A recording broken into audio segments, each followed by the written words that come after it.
ಮೊದಲ ಬಾರಿಯ ಶಾಸಕರು ಮಂತ್ರಿಗಳಾಗಬೇಕು. ನಮ್ಮ ತಂಡದಿಂದ 5 ಮಂತ್ರಿಗಿರಿ ಸಿಗಬೇಕು. ಇದು ಕಾಂಗ್ರೆಸ್ನಲ್ಲಿ ಮೊದಲ ಬಾರಿ ಶಾಸಕರಾಗಿರುವ 38 ಜನ ಶಾಸಕರ ಪರವಾಗಿ 31 ಶಾಸಕರು ಸಹಿ ಹಾಕಿ ಕಾಂಗ್ರೆಸ್ ಹೈಕಮಾಂಡ್ಗೆ ಬರೆದಿರುವ ಪತ್ರದ ಒಕ್ಕಣೆ. ಇದಕ್ಕೆ ಇವತ್ತು ಭೇಷ್ ಅಂತ ಬೆನ್ನು ತಟ್ಟುವ ಕೆಲಸ ಅದೇ ಪಕ್ಷದ ಹಿರಿಯರಿಂದ ನಡೆದಿದೆ. ಹಾಗಾದ್ರೆ ಅವರಿಗೆ ಮಂತ್ರಿಗಿರಿ ಸಿಕ್ಕಿಬಿಡುತ್ತಾ? ಇದುವೇ ಇವತ್ತಿನ ಪಂಚಾಯಿತಿಯ ಮೊದಲ ಸುದ್ದಿ. ಕೇಳಿದ್ದು ತಪ್ಪಲ್ಲ, ಸಿಗೋದು. ಕಾಂಗ್ರೆಸ್ನಲ್ಲಿ ಮೊದಲ ಬಾರಿಗೆ ಗೆದ್ದು ಶಾಸಕರಾಗಿರುವವರು ಈಗ ಮಂತ್ರಿಗಳಾಗುವ ಕನಸು ಕಾಣ್ತಾ ಇದ್ದಾರೆ. ಹಾಗೆ ನೋಡಿದ್ರೆ ಕಾಂಗ್ರೆಸ್ನಲ್ಲಿ ಮೊದಲ ಬಾರಿ ಗೆದ್ದಂತಹ ಶಾಸಕರನ್ನ ಮಂತ್ರಿಗಳನ್ನಾಗಿ ಮಾಡಿದವರ ದೊಡ್ಡ ಪಟ್ಟಿ ಸಿಗುತ್ತೆ. ಇವತ್ತಿನ ಎಐಸಿಸಿ ಅಧ್ಯಕ್ಷರಾಗಿರುವ ಮಲ್ಲಿಕಾರ್ಜುನ ಖರ್ಗೆ ಅವರು ಕೂಡ 1972ರಲ್ಲಿ ಮೊದಲ ಬಾರಿಗೆ ಶಾಸಕರಾದಂಥವರು. ಅವತ್ತು ಸಂಪುಟ ವಿಸ್ತರಣೆಯ ಸಂದರ್ಭದಲ್ಲಿ ಅವರು ಕೂಡ ರಾಜ್ಯದಲ್ಲಿ ಮಂತ್ರಿ ಆದಂಥವರೇ. ಈಗಿನ ಉಪಮುಖ್ಯಮಂತ್ರಿ ಡಿ.ಕೆ. ಶಿವಕುಮಾರ್ ಅವರು, ಕೆಪಿಸಿಸಿ ಅಧ್ಯಕ್ಷರಾಗಿರ್ತಕ್ಕಂತಹ ಡಿ.ಕೆ. ಶಿವಕುಮಾರ್ ಮೊದಲ ಬಾರಿಗೆ ಶಾಸಕರಾಗಿರುವಂಥದ್ದು 1989ರಲ್ಲಿ ಮೊದಲ ಬಾರಿಗೆ. ಅದೇ ಅವಧಿಯಲ್ಲೇನೆ ಅಂದರೆ ಮುಖ್ಯಮಂತ್ರಿಯವರು ಬದಲಾದಾಗ, ವೀರೇಂದ್ರ ಪಾಟೀಲ್ರ ನಂತರ ಎಸ್ ಬಂಗಾರಪ್ಪ ಅವರು ಮುಖ್ಯಮಂತ್ರಿ ಆದಾಗ ಅವರ ಸಂಪುಟದಲ್ಲಿ ಸಚಿವರಾದಂಥವರು ಡಿ.ಕೆ. ಶಿವಕುಮಾರ್. ಎಐಸಿಸಿ ಅಧ್ಯಕ್ಷರು ಕೂಡ ಮೊದಲ ಬಾರಿಯ ಶಾಸಕ, ಮೊದಲ ಬಾರಿಯ ಮಂತ್ರಿ. ಕೆಪಿಸಿಸಿ ಅಧ್ಯಕ್ಷರು ಕೂಡ ಮೊದಲ ಬಾರಿಯ ಶಾಸಕ, ಮೊದಲ ಬಾರಿಯ ಮಂತ್ರಿ. ಆನಂತರ ಅವರು ಅನೇಕ ಬಾರಿ ಮಂತ್ರಿಗಳಾಗಿರ್ಬೋದು, ಆದರೆ ಮೊದಲ ಬಾರಿ ಶಾಸಕರಾಗಿದ್ದಾಗಲೇ ಮಂತ್ರಿಗಳಾಗಿದ್ದಾರೆ. ಇದು ಕಾಂಗ್ರೆಸ್ನಲ್ಲೇ ಸಿಗುವಂತಹ ಉದಾಹರಣೆ. ಇಂಥ ಉದಾಹರಣೆ ಇನ್ನಷ್ಟು ಪಟ್ಟಿ ಬಹಳ ದೊಡ್ಡದಿದೆ. ಹಾಗೆಯೇ ಬಿಜೆಪಿಯಲ್ಲಿ ಮೊದಲ ಬಾರಿಗೇ ಶಾಸಕರಾದಂಥವರು ಮುಖ್ಯಮಂತ್ರಿ ಆಗಿರ್ತಕ್ಕಂತಹ ಇತಿಹಾಸ ಅಥವಾ ಉದಾಹರಣೆಗಳು ಬಹಳಷ್ಟಿದ್ದಾವೆ. JDSನಲ್ಲೂ ಅದಿದೆ. ಆದರೆ ಕಾಂಗ್ರೆಸ್ನಲ್ಲಿ ಏನಾಗಿದೆ ಅಂತ ಹೇಳಿದ್ರೆ, ಇಷ್ಟು ದಿವಸ ಮುಖ್ಯಮಂತ್ರಿ ವಿಚಾರದಲ್ಲೇ ಕದನ ನಡೀತಾ ಇದೆ.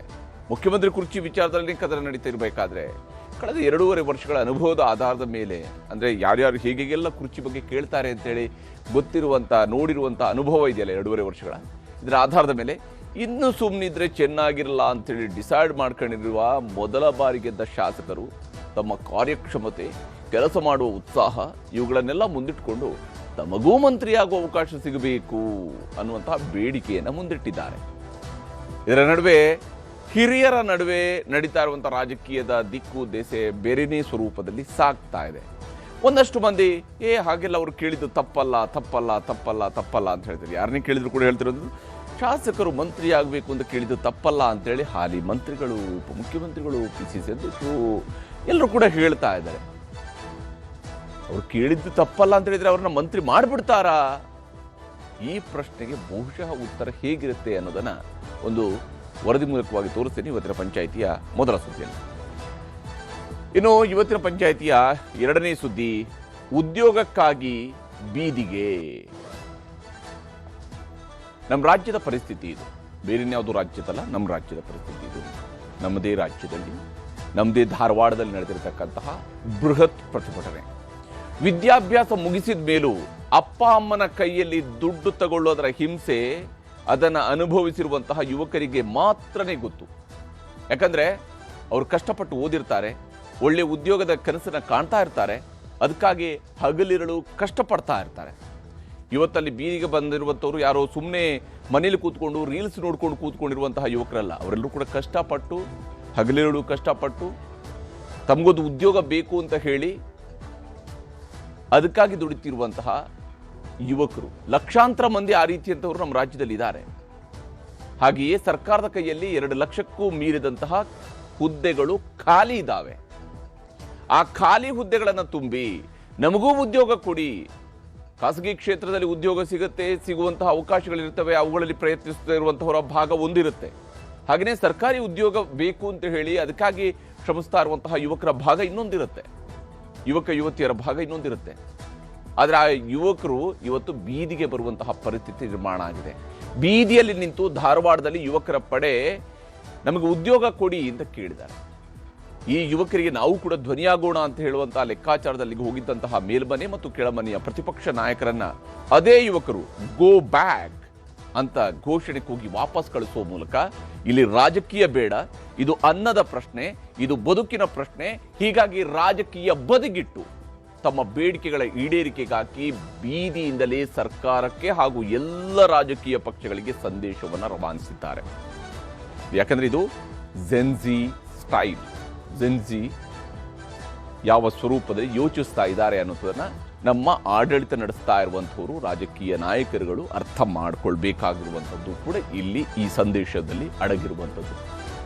ಅದರ ಬಗ್ಗೆಯೂ ಕೂಡ ನಿಮಗೆ ವಿವರಿಸ್ತೀರಿ ಇವತ್ತಿನ ಪಂಚಾಯಿತಿ 2ನೇ ಸುದ್ದಿಯಲ್ಲಿ. ಈಗ ಮೊದಲ ಸುದ್ದಿ ಕಡೆಗೆ ಹೋಗೋಣ. ಬಹಳ ಮುಖ್ಯವಾಗಿ ಕೇಳಿದ್ದು ತಪ್ಪಲ್ಲ, ಸಿಗೋದು ಏನ್ ಕತೆ ಅಂತೇಳಿ. ಯಾಕಂದ್ರೆ ರಾಜ್ಯ ಕಾಂಗ್ರೆಸ್ನಲ್ಲಿ ಕಿರಿಯರು ಕೂಡ ಈಗ ಎಂಟ್ರಿ ಕೊಟ್ಟಿದ್ದಾರೆ ಕುರ್ಚಿ ಕಚ್ಚಾಟದಲ್ಲಿ. ನಮಗೂ ಕೂಡ ಒಂದಷ್ಟು ಕುರ್ಚಿಗಳನ್ನು ಕೊಡಿ, ನಮಗೊಂದು 5 ಕುರ್ಚಿಯನ್ನು ಮೀಸಲಿಡಿ, ನಿಮ್ಮ ಸಂಪುಟದಲ್ಲಿ 5 ಕುರ್ಚಿಯನ್ನು ನಮಗೆ ಮೀಸಲಿಡಿ. ನಾವು ಡೈರೆಕ್ಟಾಗಿ ನಮಗೇನು ಮುಖ್ಯಮಂತ್ರಿ ಮಾಡಿ ಅಂತ ಕೇಳ್ತಾ ಇಲ್ಲ, ಆದರೆ ಮಂತ್ರಿ ಆದರೂ ಮಾಡಿ ಅಂತ ಕೇಳೋದಕ್ಕೆ ಶುರು ಮಾಡಿದ್ದಾರೆ. ಅದರ ಸುತ್ತಲೂ ಯಾವ ರೀತಿಯಂತಹ ರಾಜಕೀಯ ನಡೀತಾ ಇದೆ ಮತ್ತು ಅದರ ಆಚೆಗೂ ಏನೆಲ್ಲ ರಾಜಕೀಯ ಕಾಂಗ್ರೆಸ್ನಲ್ಲಿ ನಡೀತಿದೆ ಅನ್ನೋದನ್ನ ಈ ವರದಿ ಮೂಲಕ ತೋರಿಸ್ತೀವಿ.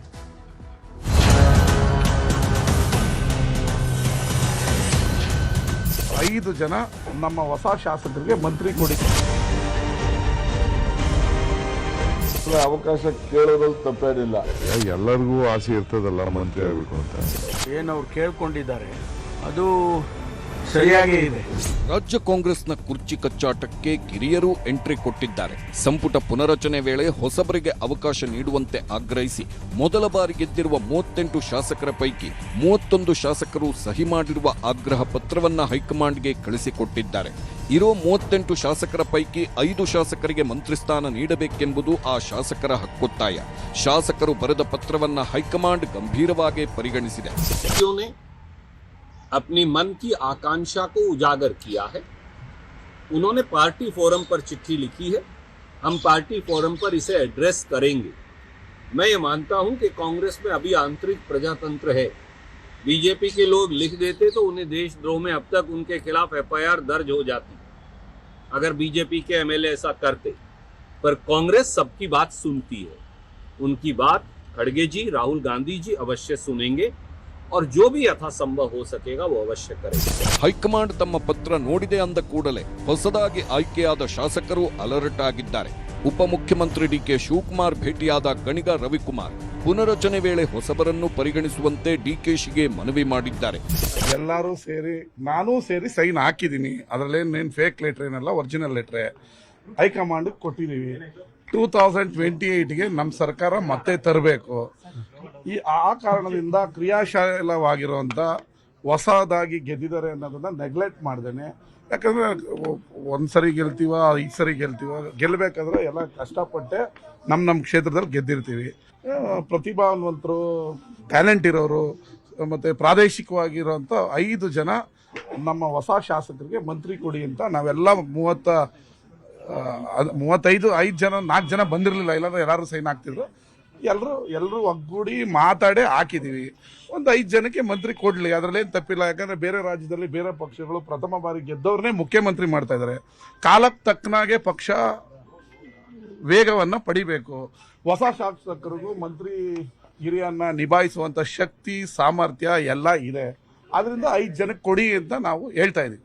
ಪತ್ರ ಬರ್ದಿದ್ದೀರಿ ಅಂದ್ರೆ ಏನೋ ಬೆಳವಣಿಗೆ ಆಗುತ್ತೆ ಅನ್ನುವಂಥದ್ದು ತಮಗೇನಾದ್ರು ಸಿಕ್ಕಿ ಬರ್ದಿರೋದಲ್ಲ.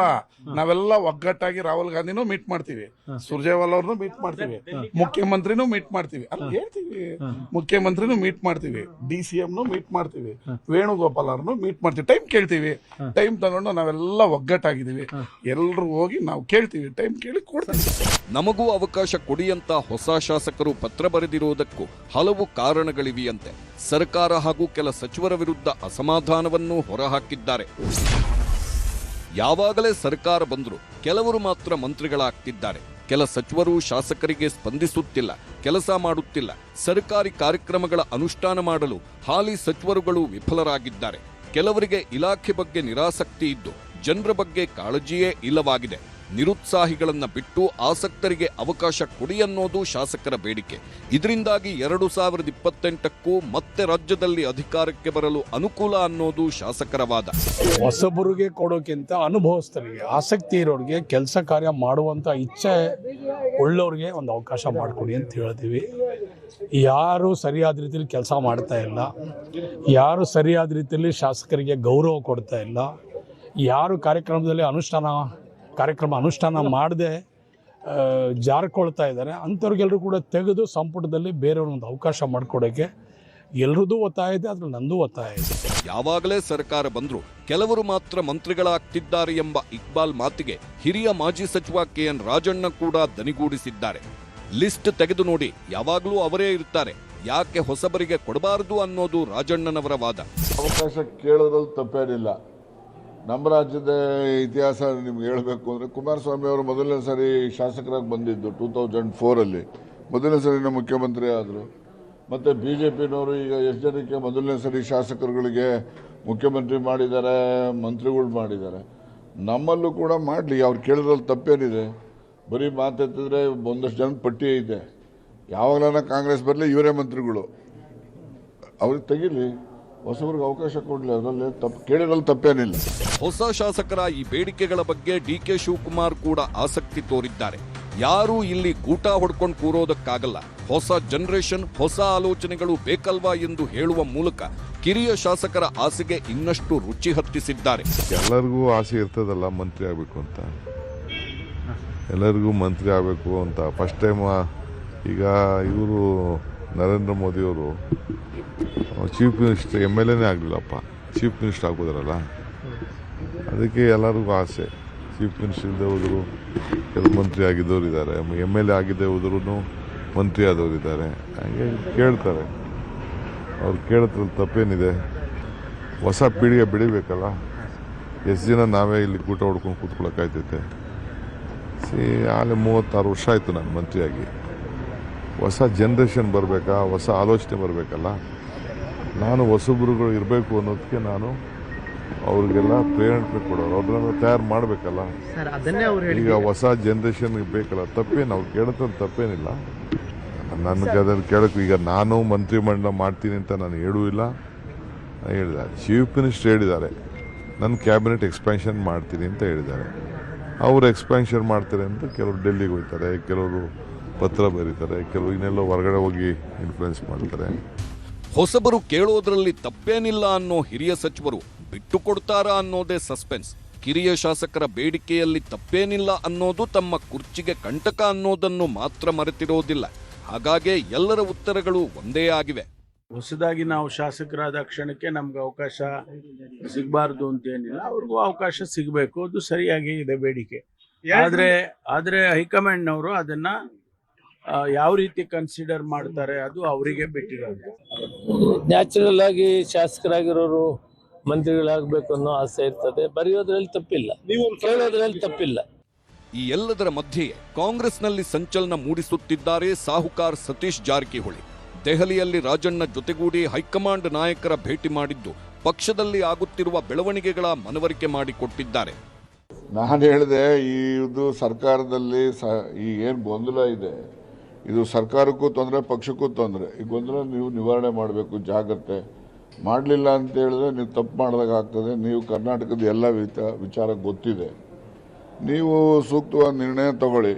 ಇಟ್ಕೊಳ್ಳೋದು, ಬಿಡೋದು, ಕಟ್ಕೊಳ್ಳೋದು, ಯಾರಿಗೆ ಮಾಡೋದು, ಏನು ಮಾಡೋದು ಎಲ್ಲ ನೀವು ತೀರ್ಮಾನ ತಗೊಂಡು ಗೊಂದಲ ನಿವಾರಣೆ ಮಾಡಬೇಕು. ಜಾಗ್ರತೆ, ಗೊಂದಲ ನಿವಾರಣೆ ಆದರೆ ಪಕ್ಷಕ್ಕೂ ಕ್ಷೇಮ, ಸರ್ಕಾರಕ್ಕೂ ಕ್ಷೇಮ. ಇಲ್ಲದೆ ಸರ್ಕಾರದಲ್ಲೂ ಕೂಡ ಅಧಿಕಾರಿಗಳಲ್ಲಿ ಗೊಂದಲ ಇದೆ, ಈ ಪಕ್ಷದಲ್ಲಿ ಕಾರ್ಯಕರ್ತರಲ್ಲೂ ಕೂಡ ಗೊಂದಲ ಇರುತ್ತೆ. ಆದಷ್ಟು ಜಾಗ್ರತೆ ನಿವಾರಣೆ ಮಾಡಿ ಅಂತ ಮನವಿ ಮಾಡಿದ್ದೇನೆ. ಡಾಕ್ಟರ್ ಪರಮೇಶ್ ಎಷ್ಟು ವರ್ಷ ಇದ್ರಿ? ಅವ್ರು 8 ವರ್ಷ ಇದ್ರು, ಮತ್ತೆ ಇನ್ನೂ 2 ವರ್ಷ ಬಾಕಿ ಐತಲ್ಲ. ಮುರಿಬೇಕು. ಈಗ ಮುಖ್ಯಮಂತ್ರಿ ದಾಖಲೆ, ದೇವರಾಜ ಅರಸು ದಾಖಲೆಯನ್ನ ಸಿದ್ದರಾಮಯ್ಯನವರು ಮುರಿದಿದ್ದಾರೆ. ಹಂಗೆ KPCC ಅಧ್ಯಕ್ಷರ ದಾಖಲೆನ ಸನ್ಮಾನ್ಯ ಶಿವಕುಮಾರ್ ಮುರಿಲಿ ಅಂತ ಆಶಯ ನಂದು, ಮುರಿಲಿ ಅಂತ ಆಶಿಸ್ತೇನೆ. ಸತೀಶ್ ಜಾರಕಿಹೊಳಿ ಅವರು ಅವರೇನಿಲ್ಲ, ಪಕ್ಷದಲ್ಲಿ ಏನು ಅವಕಾಶ ಕೊಡ್ತಾರೆ, ಅವಕಾಶನ ಏನು ಆದೇಶ, ಅವಕಾಶ ಅಥವಾ ಏನು ನಿರ್ದೇಶನ ಕೊಡ್ತಾರೆ ಅದರಂತೆ ಅವರು ನಡೀತೀನಿ ಅಂತಕ್ಕಂಥದ್ದು ಸತೀಶ್ ಅವರ ನಿರ್ಣಯ. ಏನು ಮಾದೇವಪ್ಪೇನು ಆಗಬೇಕು ಅಂತ ಹೇಳಿಲ್ವಲ್ಲಪ್ಪ. ದಲಿತ ಮುಖ್ಯಮಂತ್ರಿ ಮಾಡೋದಾದ್ರೆ ಎಲ್ಲರೂ ಒಪ್ತಾರೆ. ಶಿವಕುಮಾರ್ ಅವರು ಒಪ್ತಾರೆ, ಸಿದ್ದರಾಮಯ್ಯನವರು ಒಪ್ತಾರೆ, ಇನ್ನೊಬ್ರು ಒಪ್ತಾರೆ. ಸತೀಶ್ ಜಾರಕಿಹೊಳಿ ಬಗ್ಗೆ ರಾಜಣ್ಣ ಹೀಗೆಲ್ಲ ಹೇಳ್ತಿರೋವಾಗಲೇ DK ಸತೀಶ್ ಭೇಟಿ ಬಗ್ಗೆಯೂ ಒಂದಷ್ಟು ಕುತೂಹಲಗಳು ಎದ್ದಿವೆ. ದಲಿತ CM ಅಸ್ತ್ರ ಹೂಡಿರುವ ಸೀನಿಯರ್ಗಳ ಲೆಕ್ಕಾಚಾರಗಳಿಗೆ ಹೊಸ ಆಯಾಮವೇ ಸಿಕ್ತಿದೆ. ಜಾರಕಿಹೊಳಿಯವರು ನಮ್ಮ ಹಿರಿಯ ಲೀಡ್ರು, ನನ್ನ ಜೊತೆ ವರ್ಕಿಂಗ್ ಪ್ರೆಸಿಡೆಂಟ್ ಆದವರು. ವಾರಕ್ಕೊಂದ್ಸತಿ ಮಾತಾಡ್ತಾ ಇರ್ತೀವಿ. ಇಬ್ಬರು ಹಂಚ್ಕೊಳ್ತಾ ಇರ್ತೀವಿ, ಸಮಾನ ಮನಸ್ಕರು, ಅವ್ರಿಗೂ ಪಕ್ಷದ ಬಗ್ಗೆ ಅಪಾರವಾದಂಥ ಚಿಂತನೆ ಇದೆ. ಈ ಸರ್ಕಾರ ಮತ್ತೆ ವಾಪಸ್ ತರಬೇಕು ಅಂತೇಳಿ ನಾವೆಲ್ಲ ಯೋಜನೆಗಳನ್ನು ತಯಾರು ಮಾಡ್ತಾ ಇದ್ದೀವಿ. ಈ ಸರ್ಕಾರ ವಾಪಸ್ ಬರ್ತದೆ. ಆಗಲಿ, ಇನ್ನೂ ಹೆಚ್ಚು ಚರ್ಚೆ ಆಗಲಿ. ಅದರಲ್ಲಿ ನನಗೇನು ಅದೇನು ತಪ್ಪು ಅಂತ ಕಾಣಿಸ್ತಾ ಇಲ್ಲ. ಆದರೆ ತೀರ್ಮಾನಗಳು ಮಾಡೋರು ಯಾರು ತೀರ್ಮಾನ ಮಾಡ್ತಾರೆ ಅನ್ನೋದು ಕೂಡ ನಾವು ಮನಸ್ಸಲ್ಲಿ ಇಟ್ಕೋಬೇಕಾಗುತ್ತೆ. ಇದನ್ನು ಹೈಕಮಾಂಡ್ನವರು ತೀರ್ಮಾನ ಮಾಡೋದು. ಇನ್ನು ಕಾಂಗ್ರೆಸ್ನಲ್ಲಿ ಕೂಲಿ ಕಾಳಗವು ಜೋರಾಗ್ತಿದೆ. ಡಿಕೆ ಶಿವಕುಮಾರ್ ದುಡಿದಿದ್ದಾರೆ, ಕೂಲಿ ಕೊಡಲಿ ಅಂತಿದ್ರು ಆಪ್ತರು. ಇದೀಗ ಪರಮೇಶ್ವರ್ ಕೂಡ 8 ವರ್ಷ ದುಡಿದಿದ್ದಾರೆ, ಅವರಿಗೆ ಕೂಲಿ ಬೇಡವಾ ಎಂದು ರಾಜಣ್ಣ ಪ್ರಶ್ನೆ ಮಾಡಿದ್ದಾರೆ. ಮೊದಲು ಪರಮೇಶ್ವರ್ಗೆ ಕೂಲಿ ಕೊಡ್ಲಿ, ನಂತರ ಡಿಕೆಶಿಗೆ ಅನ್ನೋದು ರಾಜಣ್ಣ ವಾದ. ಇದಕ್ಕೆ ಡಿಕೆ ತಮ್ಮದೇ ಸ್ಟೈಲ್ನಲ್ಲೇ ಉತ್ತರ ಕೊಟ್ಟಿದ್ದಾರೆ. ಅರೆ ಹೌದು, ಹಳೆ ಕೂಲಿ ಅವ್ರದ್ದು, ಇವ್ರದನ್ನ ಲೇಟೆಸ್ಟ್ ಕೂಲಿ ಅವ್ರದ್ದು, ಹಳೆ ಬಾಕಿ ಕೂಲಿ ಅವ್ರದ್ದು. ಅದರಿಂದ ಹಳೆ ಕೂಲಿ ತೀರ್ಮಾನ ಆದ ಮೇಲೆ ಹೊಸ ಕೂಲಿ ಕೊಡ್ಲಿ. ಮಾಹಿತಿ ಇದೆ ಸರ್, ಕೂಲಿ ಕೊಡಿ ಅಂತ ಕೇಳ್ತಾರೆ. ಅದಕ್ಕಿಂತ ಡಿ ಕೆ ಶಿವಕುಮಾರ್ ಅವ್ರಿಗಿಂತ ಮುಂಚೆ ಪರಮೇಶ್ವರ್ 2 ಬಾರಿ ಅಧ್ಯಕ್ಷರಾಗಿದ್ರು, ಅವ್ರಿಗೆ ಕೂಲಿ ಕೊಡ್ಲಿ ಅಂತ ಹೇಳಿ ರಾಜಣ್ಣ ಅವರು ಹೇಳಿದ್ದಾರೆ ಸರ್. ಅವರು ಒಂಥರ ದೊಡ್ಡವರು. ಕಾಂಗ್ರೆಸ್ನೊಳಗಿನ ಈ ಎಲ್ಲ ಬೆಳವಣಿಗೆಗಳು ಸಹಜವಾಗೇ ಪ್ರತಿಪಕ್ಷಗಳಿಗೆ ಆಹಾರವಾಗಿದೆ. ಎಲ್ಲರನ್ನೂ ಮಿನಿಸ್ಟರ್ ಮಾಡಿ ಮಜಾ ಮಾಡಿ ಅಂದ್ರು ಸಿಟಿ ರವಿ. ಸಚಿವರನ್ನಷ್ಟೇ ಅಲ್ಲ, ಸರ್ಕಾರವನ್ನೇ ವಜಾ ಮಾಡಿ ಅಂದ್ರು ನಿಖಿಲ್ ಕುಮಾರಸ್ವಾಮಿ. ಈಗಾಗಲೇ 150ಕ್ಕೂ ಹೆಚ್ಚು ಜನರಿಗೆ ಸಂಪುಟ ದರ್ಜೆಯ ಸ್ಥಾನಮಾನವನ್ನು ಕೊಡಲಾಗಿದೆ. ಆಡಳಿತ ಪಕ್ಷದ ಎಲ್ಲ ಶಾಸಕರಿಗೂ ಸಂಪುಟದ ದರ್ಜೆಯ ಸ್ಥಾನಮಾನ ಅಂತ ಒಂದು ಆದೇಶ ಹೊರಡಿಸ್ಬಿಟ್ರೆ ಅಲ್ಲಿಗೆ ಅವರ ಬೇಡಿಕೆಯನ್ನು ಈಡೇರಿಸ್ದಂಗಾಯಿತು. ಕ್ಯಾಬಿನೆಟ್ ಗ್ರೇಡ್ ಏನು ಅಂದರೆ ರೂಲಿಂಗ್ ಪಾರ್ಟಿ ನಾವು ಕ್ಯಾಬಿನೆಟ್ ಗ್ರೇಡ್ನವರು ಅಂತ ಅಂದುಬಿಟ್ರೆ ಸಾಕು, ರಾಜ್ಯ ಉದ್ಧಾರ ಆಗುತ್ತೆ, ಸಾಲದ್ದು ಇದು ಜಾಸ್ತಿ ಆಗುತ್ತೆ. ಈಗಾಗಲೇ 7.5 ಲಕ್ಷ ಕೋಟಿ ರೂಪಾಯಿ ಸಾಲ ಮಾಡಿದ್ದಾರೆ. ಇನ್ನು ಮುಳುಗಿಸಿ, ಕರ್ನಾಟಕವನ್ನು ಮುಳುಗಿಸಿ ಆಮೇಲೆ ಇವರು ಮಜಾ ಮಾಡಿ ಹೋಗ್ಬೋದು. ಸಚಿವರು ಬದಲಾವಣೆ ಮಾಡೋದಲ್ಲ, ಈ ರಾಜ್ಯ ಸರ್ಕಾರ ಬದಲಾವಣೆ ಮಾಡ್ತಕ್ಕಂಥ ದಿನ ಭಾಳ ದೂರ ಇಲ್ಲ. ಅದು 7 ಕೋಟಿ ಕನ್ನಡಿಗರು ಮಾತಾಡ್ತಾವ್ರೆ. ಬಹುಶಃ ಇವತ್ತು ಟ್ರೆಂಡ್ ಯಾವ ರೀತಿ ಇದೆ ಅಂದರೆ 9,000 ಕಿಲೋಮೀಟರ್ ರಾಜ್ಯ ಪ್ರವಾಸ ಮಾಡ್ಕೊಂಬಂದಿದ್ದೀನಿ, 2ನೇ ಹಂತಕ್ಕೆ ಪ್ರವಾಸ ಕೈಗೆ ಎತ್ಕೊಂಡಿದ್ದೀನಿ. ಈಗ ಟಿ ನರಸೀಪುರಕ್ಕೆ ಹೋಯ್ತಾ ಇದ್ದೀನಿ. ಎಲ್ಲಿ ಹೋದರೂ ಜನ ಒಂದೇ ಹೇಳ್ತಾರೆ, ಇವತ್ತು ನಾಳೆ ಏನಾದ್ರು ಚುನಾವಣೆ ಅನೌನ್ಸ್ ಆದರೆ ಈ ಕೂಡಲೇ ತಿರಸ್ಕಾರ ಮಾಡ್ತಕ್ಕಂಥ ಮೂಡ್ಗೆ ಜನ ಬಂದ್ಬಿಟ್ಟಿದ್ದಾರೆ. ದಿನಕ್ಕೊಂದು ಮಾತು ಬೆಳವಣಿಗೆಗಳಿಂದಾಗಿ ಇದೀಗ ಕಾಂಗ್ರೆಸ್ ಮನೆಯಲ್ಲಿ ಹೊಸ ಲೆಕ್ಕಾಚಾರಗಳು ಥಳಕು ಹಾಕೊಳ್ತಿವೆ. ಹಾಗೆ ಸಿಎಂ ಸಿದ್ದರಾಮಯ್ಯ ಮಾತ್ರ ಬಜೆಟ್ ಲೆಕ್ಕಾಚಾರದಲ್ಲೇ ಇದ್ದಾರೆ. ಮುಂದಿನದ್ದು ಮಾತ್ರ ಕುತೂಹಲ.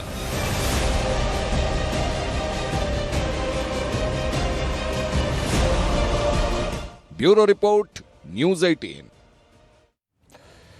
ಎಸ್, ಹೀಗೆ ಇಲ್ಲಿ ಮಂತ್ರಿ ಸ್ಥಾನವನ್ನು ಕೇಳಿದ್ದಾರೆ, ನಾನಾ ಹುದ್ದೆಗಳನ್ನು ಕೇಳ್ತಾ ಇದ್ದಾರೆ. ಯಾವುದೂ ತಪ್ಪಲ್ಲ, ಯಾಕಂದರೆ ರಾಜಕಾರಣಿಗಳು ಅಂತಿಮವಾಗಿ ರಾಜಕೀಯವನ್ನು ಮಾಡ್ತಾ ಇರೋದು ತಮಗೂ ಕೂಡ ಅಧಿಕಾರ ಸಿಗಬೇಕು ಅನ್ನೋಂಥ ಕಾರಣಕ್ಕಾಗಿ. ಒಂದು ಅಧಿಕಾರ ಸಿಕ್ಕಿದವರಿಗೆ ಮತ್ತಷ್ಟು ಅಧಿಕಾರಗಳು ಬೇಕಿರ್ತವೆ. ಆದರೆ ಅದೆಲ್ಲ ಸಿಗುತ್ತಾ? ಅದೇ ಈಗಿರುವಂತಹ ಕುತೂಹಲಕಾರಿ ಪ್ರಶ್ನೆ.